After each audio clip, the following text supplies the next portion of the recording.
함께 하시길 바랍니다. 아멘. 감사합니다. 자, 오늘의 말씀의 제목은 기준이 없어서 생기는 다툼입니다. 바로 오늘 17장 13절에 있는 말씀입니다. 이 13절에 있는 말씀을 기준으로 해서 아래에 있는 28절까지 말씀을 쭉 보니까 하나로 꿰는 게 있더라고요. 사람과의 관계라든지 그리고 우리 일상에 일어나는 모든 문제가 바로 무엇인가? 기준이 잘못됐기 때문이다 하는 것입니다. 제가 설교 시간에 말씀드린 기억이 있는데, 율법이라는 것은요, 율법이라는 말은 자르다라는 뜻입니다. 근데 그냥 자르는 것이 아니라 정확하게 가운데를 자르다라는 뜻이 있습니다. 또 하나는 막대기라는 뜻이 있어요. 율법이 그렇습니다. 그래서 우리에게 기준이 되는 거예요. 이 기준에 맞게 딱 살아간다면 문제가 없을 것이다. 그런데 그 기준이 무엇이냐? 자, 여기가 문제거든요. 그 기준이 율법이냐? 어떤 사람들은 맞습니다. 기준은 말씀입니다 라고 생각하는 것 있어요. 자, 틀린 거 아닙니다. 그들에게 있어서. 그런데 오늘 이 말씀을 가만히 보면 기준을 정확하게 알아야 다툼이 없다고 그랬거든요. 그러면 우리의 삶의 기준은 무엇인가?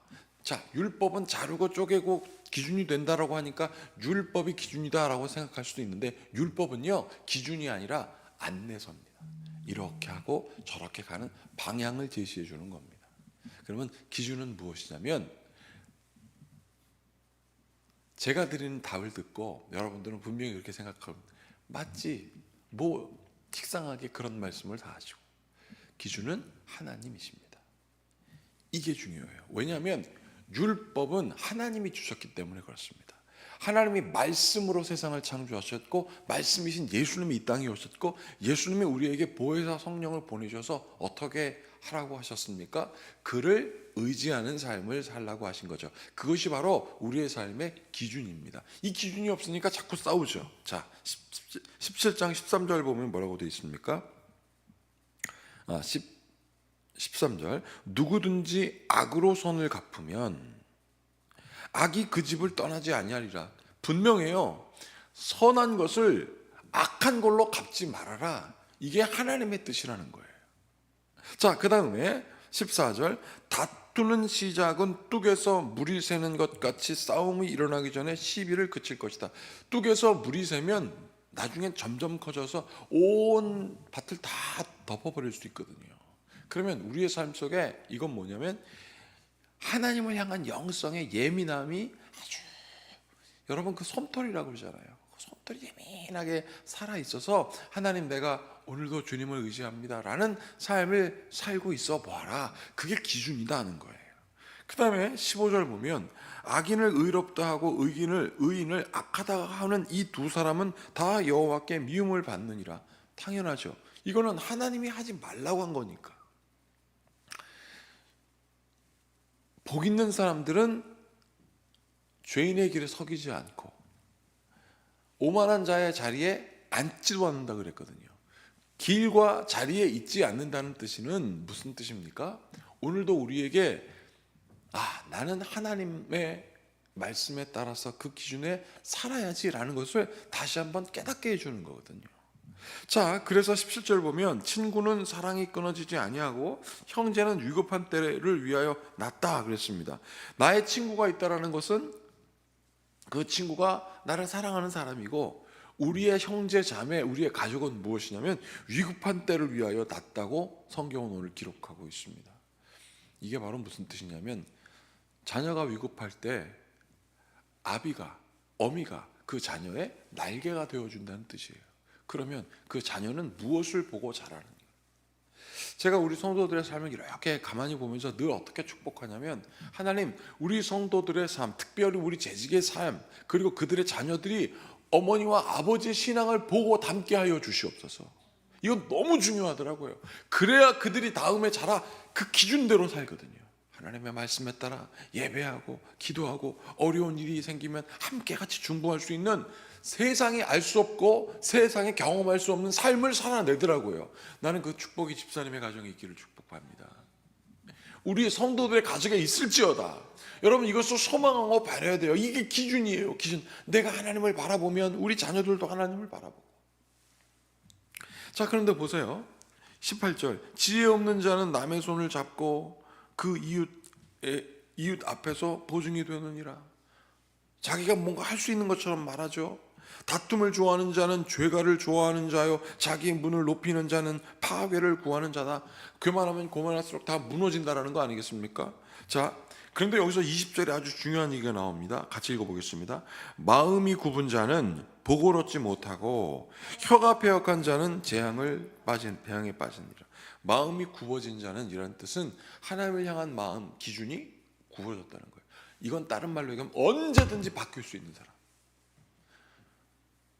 제가 왜 우리 교회 성도들, 특히 이렇게 심지가 굳은 분들을 보면 은혜를 받냐면, 그 중에 집사님 한 분이에요. 심지가 굳어.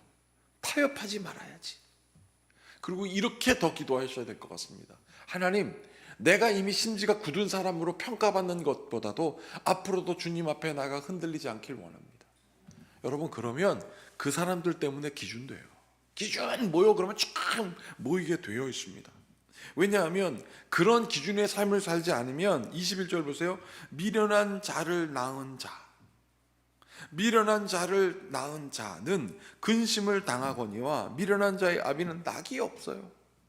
그러니까 다시 한번 제가 축복으로 선포한다면, 우리 재직의 자녀들, 우리 성도들의 자녀들이 미련한 자로 남아 있는다면 우리의 마음은 다 속 끓는 거 아니겠습니까?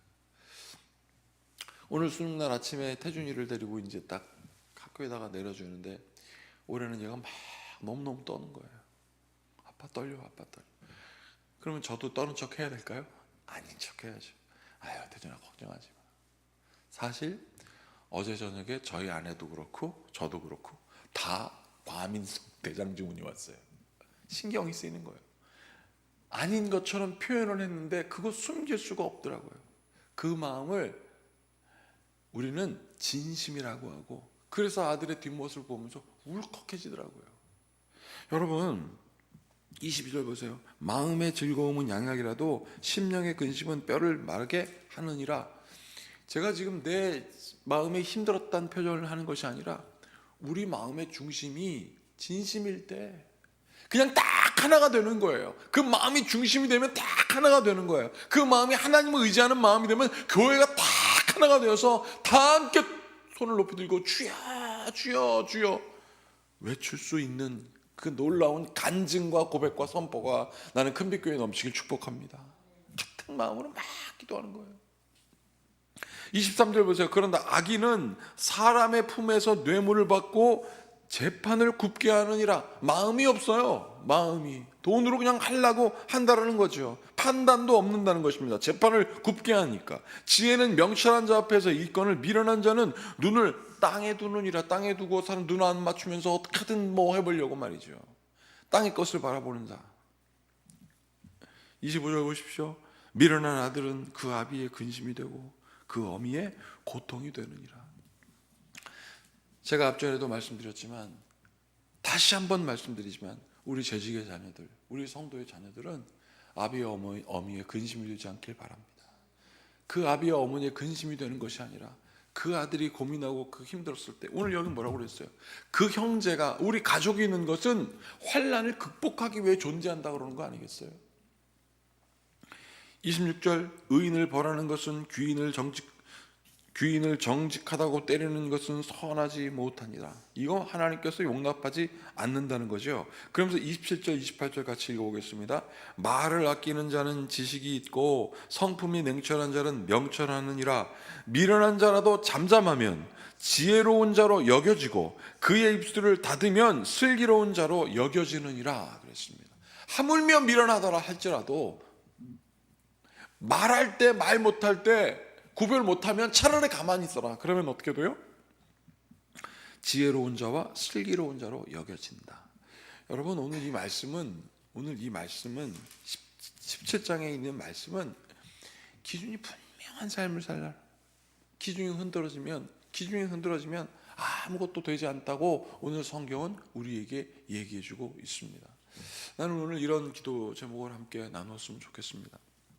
하나님, 우리의 자녀들이 우리를 통하여 하나님을 바라보는 기준이 무엇인지 알게 하여 주시옵소서. 오늘 찬송가 327장을 한번 보십시오. 이렇게 되어 있습니다. 1절 보면 주님 주실 화평, 믿음 얻기 위해 너는 정성껏 뭐 했느냐? 기도했냐? 네가 구할 기도가 무엇이냐? 믿음 얻기 위해서. 그 믿음은 어디서 생기느냐? 반석 같은 평안. 그러면서 이렇게 얘기합니다. 주의 제단 앞에 모두 바치기 전, 주님 앞에 나올 때 내가 가감할 게 없다는 거야. 기준은 하나님이니까 하나님, 내가 하나님 앞에 다 벌거 벗겠습니다. 그러면 어떻게 해요? 하나님 앞에 복부터 주세요. 우리의 늘 문제는 하나님 앞에 무엇을 먼저 구하는 게 문제거든요. 그래서 누군가가 기도할 때 순서 정했지 않습니까? 그 순서 솔직히 저는 마음에 들지는 않지만 그래도 맞는 구석이 있어요. 먼저 하나님께 감사하라 그러지 않습니까? 먼저 감사하고 나라와 민족을 위하여 구하고 이웃을 위하여 기도하고 개인을 위하여 기도하고 교회를 위하여 기도하고 개인을 위하여 기도하라. 이거 잘못된 것 같지 않아요. 하나님 다 문제 있고 먼저 복 받기를 원하는 것, 그거 다음 되게 하시고 나를 오늘 이 자리에서 기도하게 하신 하나님 감사합니다. 이 고백이 먼저가 되는 여러분들 되길 바랍니다. 그래서 여러분 보세요. 후렴에 보면 주의 제단에 산제사 드린 후, 살아있는 기준이 분명한 예배를 드린 후 주 내 마음을 주장하니 주의 뜻을 따라 그와 동행하면 영생 복락을 누리겠네 라는 확실한 믿음의 고백이 있기를 바랍니다. 이제 돌아오는 주일은 추수감사절입니다. 주님, 나로 하여금 하나님께서 준 귀한 열매가 맺혀지게 하시고 이번 주일 예배하러 오는 모든 성도들에게도 같은 애로 넘치게 해달라고 함께 같이 기도하시겠습니다. 같이 기도하겠습니다. 참으로 고맙고 감사하신 주님, 기준이 없어서 생기는 다툼을 우리가 많이 봅니다. 하나님을 믿는다고 하지만 믿는 자의 삶을 살지 못하고, 예수님을 믿는다고 하지만 예수님을 닮지 못하였고, 성령님을 믿는다고 하지만 보이지 않는다고 의심할 때가 너무도 많았습니다. 그러나 믿음 얻기 위하여 기도하고 주의 주실 화평 가운데 나가는 주의 성도 되게 하여 주시옵소서. 미련한 자 되지 말게 하여 주시옵소서. 여호와 하나님 앞에 나와 그 말씀을 듣는 지혜로운 자 되어서 하나님 평강에 거하게 하여 주시옵소서. 오늘 수능 시험을 보는 우리 젊은 영혼들 주여 축복하시고 두렵고 떨리지만 안전하게 그 마음을 평안으로 지켜주시고 생각나게 하시고 풀게 하시고 그래서 그들이 원하는 것을 성취하는 귀한 시간 되게 하시옵소서. 예수님의 이름으로 기도하옵나이다. 아멘.